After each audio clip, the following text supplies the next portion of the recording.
Mr. President, yesterday afternoon, Democrats and the President gathered at the White House to celebrate their so-called Inflation Reduction Act, a bill that will do absolutely nothing to reduce inflation. And you don't have to take my word for it. The nonpartisan Penn-Wharton budget model said this about the bill's impact on inflation, and I quote, "The impact on inflation is statistically indistinguishable from zero." Statistically indistinguishable from zero.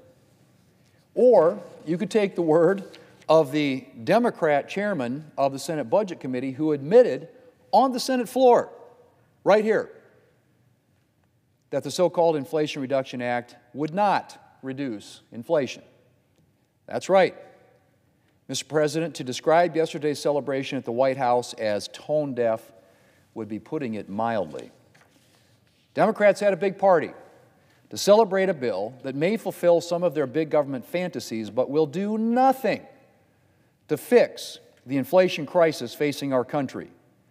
Meanwhile, Americans were dealing with the release of August's inflation numbers, which were even higher than expected, and made it very clear that the soaring prices will continue for the foreseeable future.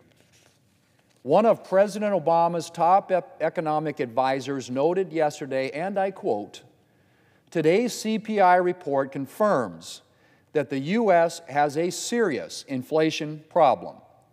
Core inflation is higher this month than for the quarter, higher this quarter than last quarter, higher this half of the year than the previous one, and higher last year than the previous one." End quote. That from one of President Obama's top economic advisors who made that statement yesterday. And yet, Democrats and the President somehow thought yesterday was a good day to celebrate fulfilling some of their big government fantasies.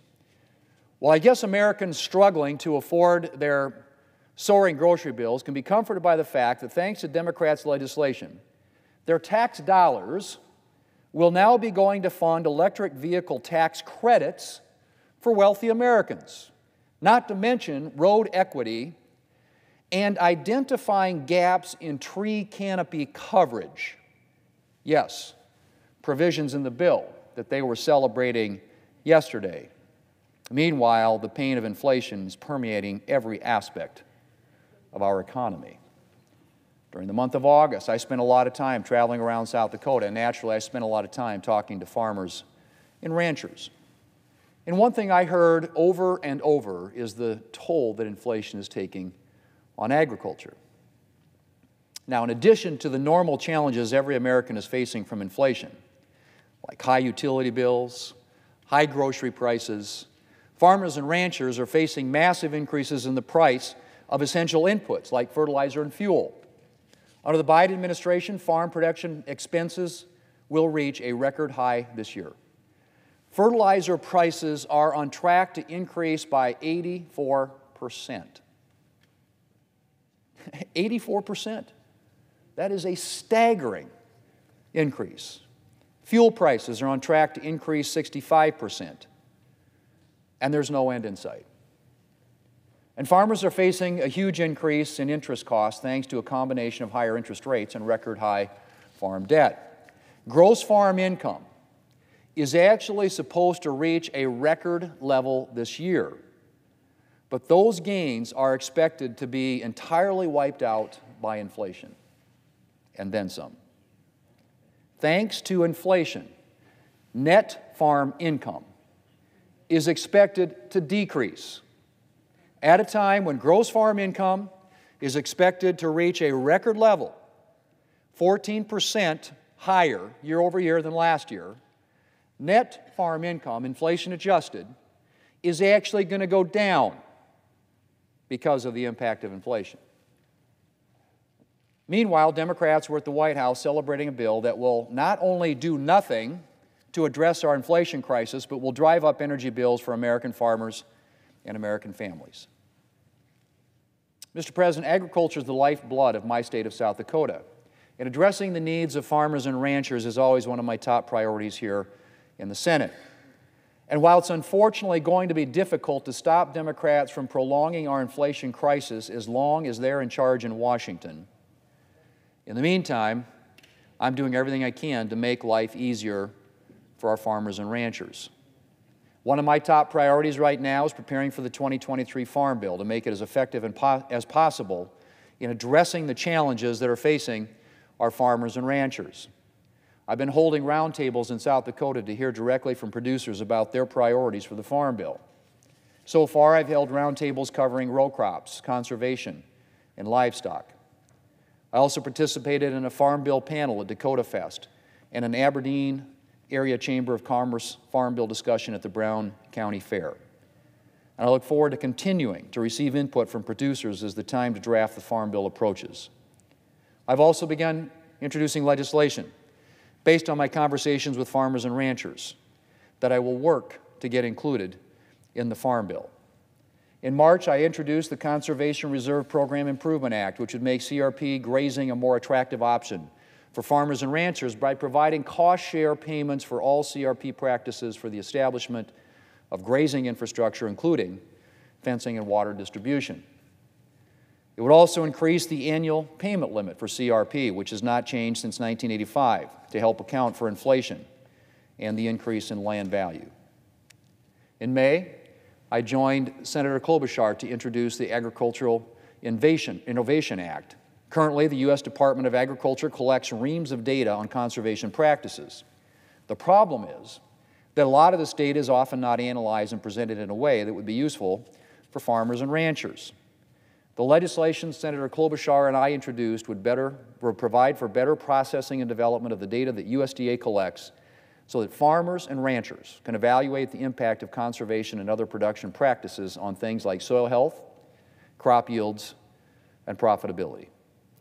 Our bill would make it easier for farmers and ranchers to decide what conservation practices to adopt by, among other things, helping producers identify the ways that adopting conservation practices can improve their bottom line.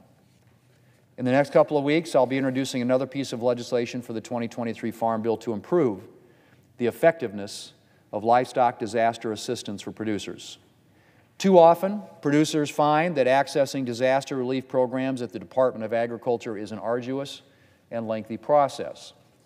I'm working on legislation that would make it easier for farmers and ranchers to access the Livestock Forage Disaster Program and the Emergency Conservation Program so that producers can receive timely assistance in the wake of natural disasters like drought and flooding. The U.S. Drought Monitor plays a critical role in triggering USDA disaster assistance, and I'm working to build on my previous efforts to improve weather monitoring and the accuracy of the Drought Monitor. Mr. President, this isn't a Farm Bill issue per se, but I'm also introducing legislation today to prevent Democrats from using funding in the recently passed and misnamed, as I pointed out earlier, Inflation Reduction Act to monitor livestock methane emissions.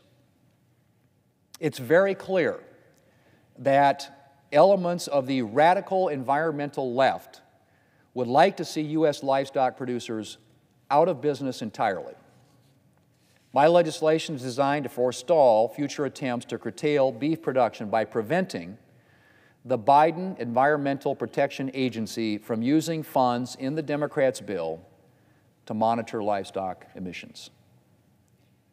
Mr. President, agriculture is a challenging way of life.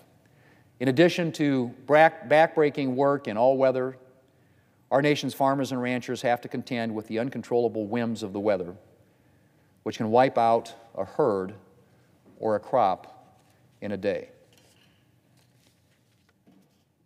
And as if the actual challenges of the job weren't enough, over the course of the Biden administration, our nation's farmers and ranchers have had to deal with soaring inflation.